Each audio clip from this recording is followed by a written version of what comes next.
Hey everyone, welcome back to our Java Full Stack Developer series. Today, we're diving into two really handy topics, working with days and mastering how to print stuff in Java.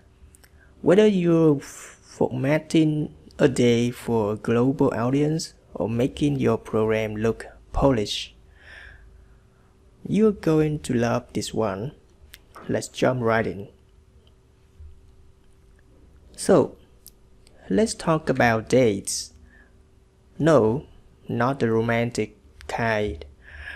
The ones you put in your programs, okay?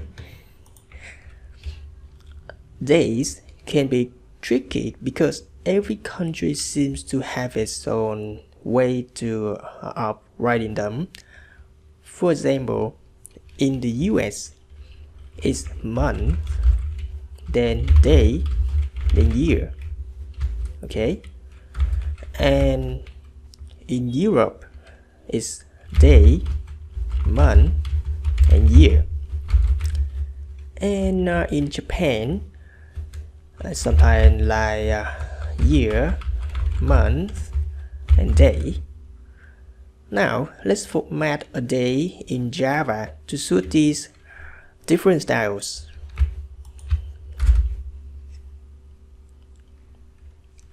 Now we will create a day. Okay. Today equal new day. Now for the US, we'll use a comment to note it. This is for US. Okay, US format. And we will create a formatter. We'll use a class named simple day format, and we put the name is US format, and we will initialize the object by new keyword, new simple day format, and put the parameter for this constructor, the pattern for the US format day. The US will be month and day and year. You need to remember this format. Okay, and now we'll try to print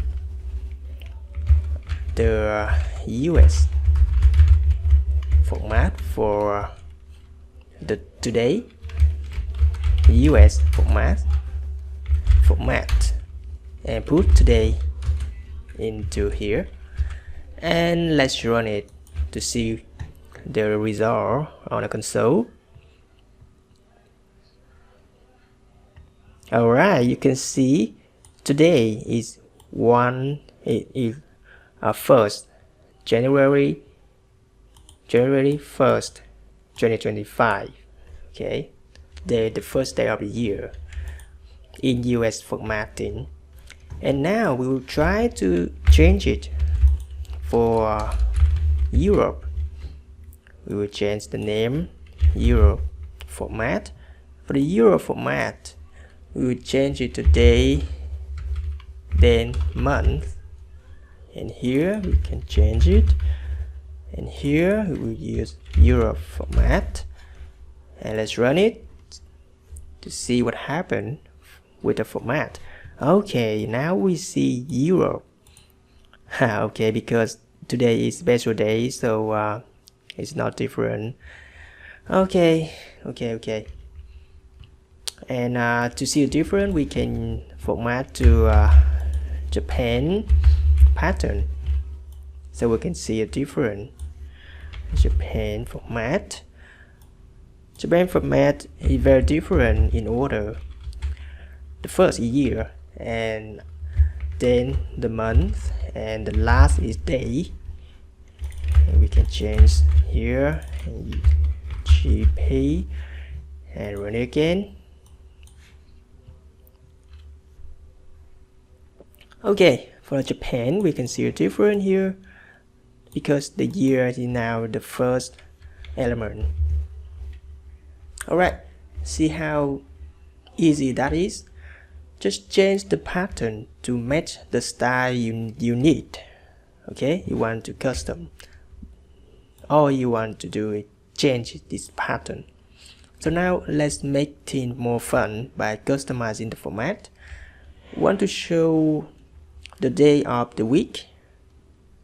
We can add. We can add EE 4 character of EE will show you the day of the week.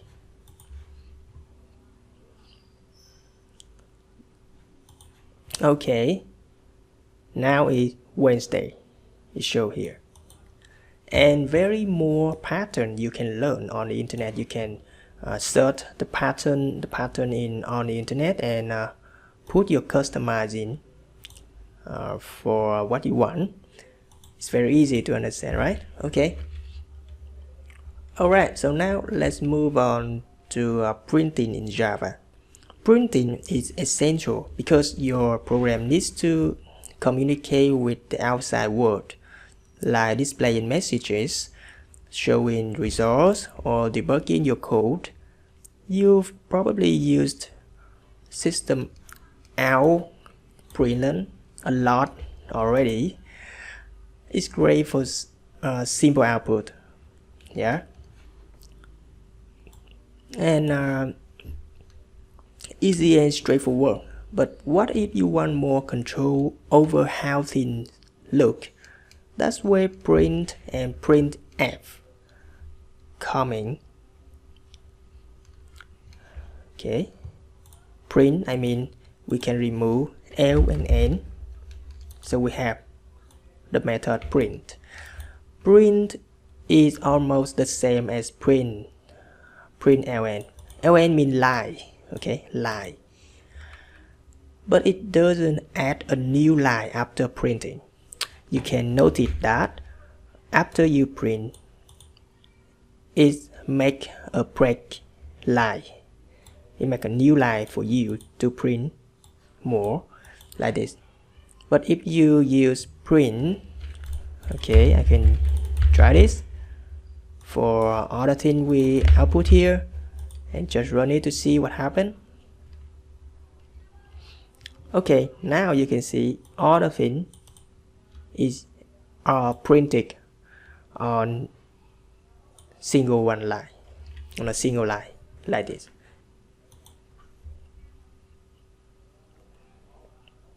Okay, now for fun part, printf. This is your tool for making things look super neat. Let's say you want to display a number with 2 decimal places. Make a sample for you. Now we have a double variable named price equal 19.19, and we will print this outside. You print it out, maybe by println. Just try this to see what happened. Okay, you can see it, 19.19. And now if you want to change it to use printf, you can choose method printf like this, and you can put the format you want to show. The first parameter is you can change it like this. The price is $, percent, 0.2 and f, and after that you put another parameter for this method, that is price. Okay, and let's run it. Okay, you can see here the price is $19.90, like this. So let me explain a little. the dollar start a format specifier, and .2f means floating point number with 2 decimal places. Okay, and you can change a little if you want. If you want to change just one decimal places after the point, you can change it to 1 and see the difference. Okay, now you can see it's not 19, it's up to 2. Okay, very interesting, right? And you can also use it for formatting string too. Let's try string simple equal dollar, for example, and instead of put the dollar put a physics dollar here, I will put a string here, percent and s representing for string, and then the price, and then I can put the first parameter now is a symbol here, and then price. Okay, please notice the order of the parameter that you put is the same with the order that the formatting you put on the first parameter string here. Okay, let's run it to see what happened. Alright, the price is okay. So now you can format dates like pro and print output that looks polished and professional. These skills might seem small, but trust me, they make a huge difference in real-world programming. Let's wrap up here. In the next video, we'll dive into some even more exciting stuff. Until then, keep practicing, keep learning, and don't forget to like, subscribe, and hit the notification bell so you never miss an update. See you in the next video.